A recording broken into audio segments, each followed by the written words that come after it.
Theatres में धुरंधर का भौकाल लगातार चर्चा में है। पहले हफ्ते में ही फिल्म ब्लॉकबस्टर बन चुकी है, पर कुछ ही दिन पहले आई 120 बहादुर बुरी तरह फ्लॉप हुई थी। धुरंधर में पाकिस्तान को सबक सिखाया जा रहा है। 120 बहादुर में लड़ाई चीन से थी। पर्दे पर भारत का दुश्मन बदलने से दर्शकों का रेस्पॉन्स क्यों बदल गया?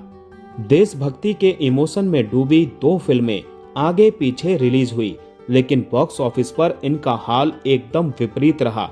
जहां 120 बहादुर एक गुमनाम योद्धा की तरह कहीं खो गई, वहीं धुरंधर ने थिएटर्स में जैसे तूफान खड़ा कर दिया है। धुरंधर सिर्फ ताबड़तोड़ कमाई ही नहीं कर रही, जमकर चर्चा और भौकाल भी कमा रही है। दोनों फिल्मों की बॉक्स ऑफिस परफॉर्मेंस से तुलना की जा सकती है कि देशभक्ति के अलग अलग स्टाइल के लिए इंडियन ऑडियंस का हाजमा कैसा है। आंकड़े ये कहानी स्पष्ट बताते हैं कि दुश्मन का सिनेमाई नैरेटिव एक इमोशनल सुकून देता है। इससे कुछ असहज करने वाले सवाल भी खड़े होते हैं। फरहान अख्तर की 120 बहादुर 1962 वाले रेजोंग लॉ के युद्ध पर आधारित है। इस लड़ाई में मुट्ठी भर भारतीय सैनिकों ने चीन सेना के बड़े हमले का सामना किया था। 120 बहादुर बामुश्किल 20 करोड़ रुपए का कलेक्शन कर सकी और बॉक्स ऑफिस पर फ्लॉप घोषित हुई। इसकी ओपनिंग सिर्फ 2 करोड़ रही और 5वें दिन तक थिएटर ऑक्यूपेंसी 15% से भी नीचे चली गई।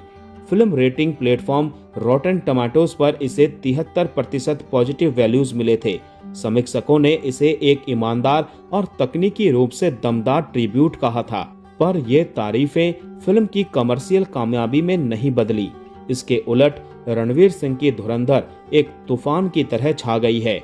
रिलीज के 6 दिन में ही इसने वर्ल्ड वाइड 230 करोड़ से ज्यादा कमा लिए और ये आंकड़े लगातार ऊपर ही जा रहे हैं। 120 बहादुर अपने दर्शकों से बौद्धिक और भावनात्मक परिपक्वता की मांग करती है। ये दर्शकों से देश की एक ऐतिहासिक हार का सामना करने को कहती है। 1962 का युद्ध भारत के लिए एक राष्ट्रीय अपमान जैसा था। 120 बहादुर अपने दर्शकों से एक ग्लोबल पावर से युद्ध की जटिलताओं को समझने की कोशिश चाहती है। आपको स्वीकार करना होगा कि बहादुरी भरे बलिदानों के बावजूद कभी-कभी रणनीतिक पराजय अपरिहार्य होती है।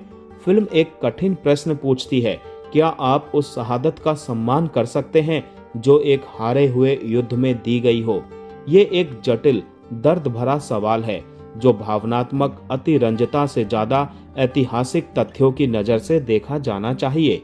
ये थोड़ी कम उत्साह वाली देशभक्ति है जो सामूहिक बलिदान को तो स्वीकार करती है, लेकिन इसके लिए इतिहास की गहरी समझ और भावनात्मक संयम चाहिए। और लगता है कि दर्शक 300 रुपए देकर ऐसी जटिल पीड़ा से गुजरना नहीं चाहते। 120 बहादुर असली सैनिकों, दस्तावेजों में दर्ज युद्ध से प्रेरित है। मेजर शैतान सिंह और उनके साथियों की कहानी साहस भरी दृढ़ता, आत्मविश्वास, गरिमा और बलिदान की कहानी है। स्टूडियो में रची गई नाटकीय देशभक्ति नहीं। फिर भी इस फिल्म को ना तो बॉक्स ऑफिस पर कामयाबी मिली और ना ही इससे शहीदों पर कोई चर्चा शुरू हुई। दूसरी तरफ धुरंधर जैसे एक भावनात्मक विस्फोट का माहौल रचती है। इसमें पाकिस्तान, ISI और इस्लामिक आतंकवाद का एक स्पष्ट समकालीन दुश्मन है। ये 26/11 हमले, संसद हमले और सरहद पार से चल रहे दशकों पुराने आतंकवाद का बदला लेने की रोमांचकारी फैंटेसी लेकर आई है। धुरंधर भारत को ऐसे दुश्मन पर विजय प्राप्त करता दिखाती है जिसे हमने हमेशा खुद से कमजोर माना है। एक ऐसा देश जिसकी अर्थव्यवस्था बांग्लादेश से भी छोटी है, जो हमेशा डिफॉल्ट करने की कगार पर खड़ा रहता है और हम पर कभी पारंपरिक सैन्य जीत पा ही नहीं सकता। ये भारतीय दर्शकों को गहरी संतुष्टि देता है। लेकिन इस फिल्म की कहानी ज्यादातर कल्पना है, कुछ बिखरे तथ्यों और काल्पनिक किरदारों पर आधारित। यह इतिहास नहीं है, किस्सा गोई है। यह विचारशीलता नहीं है, कैथासिस है। हर सीन धमाकेदार है। इसका नैतिक भूगोल बहुत सरल है। हम अच्छे हैं, वो बुरे हैं, हम जीत गए। यह विशुद्ध एड्रेनलिन से भिगाई गई देशभक्ति है और बॉक्स ऑफिस साबित करता है कि यही बिकता है। दोनों फिल्मों के विवादों का स्वभाव भी इनके कमर्शियल हाल की एक तस्वीर पेश करता है। 120 बहादुर को अहिर समुदाय से विरोध का सामना करना पड़ा। टाइटल बदलने की मांग की गई ताकि उनका योगदान नजर आए।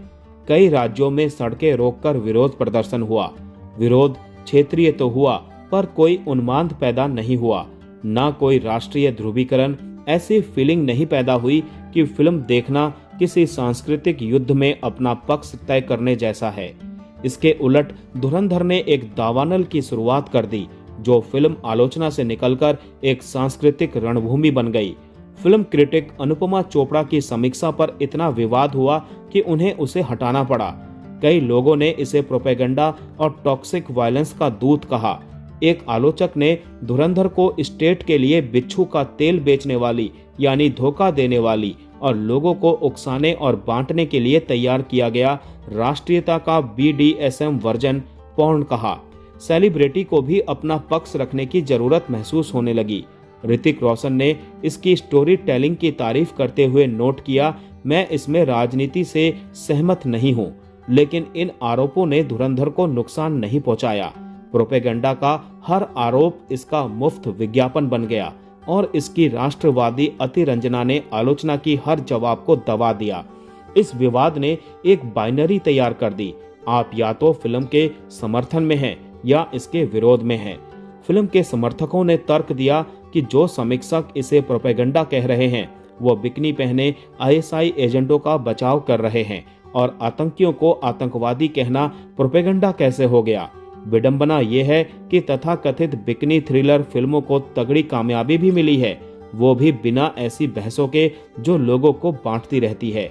धुरंधर ताबड़तोड़ बैकग्राउंड स्कोर के साथ तेज तर्रार रफ्तार बनाए रखती है और फिल्म को एनर्जी से भर देती है।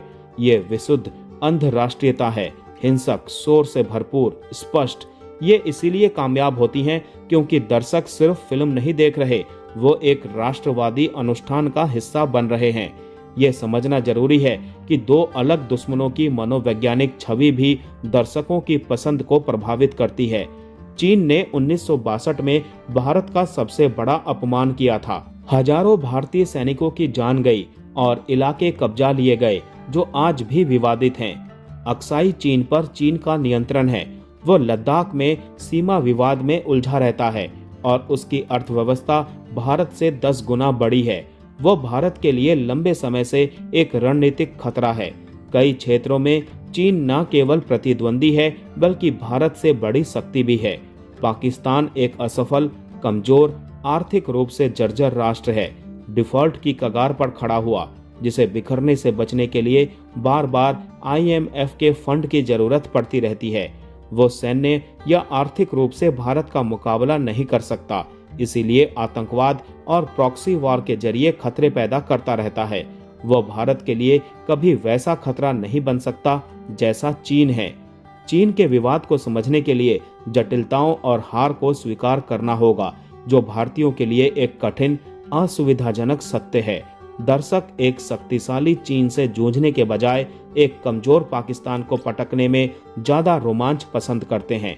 इसके मुकाबले पाकिस्तान भारतीय दर्शकों के लिए गुस्सा जताने, बदला लेने की फैंटेसी और दबदबा जताने के ज्यादा मौके देता है।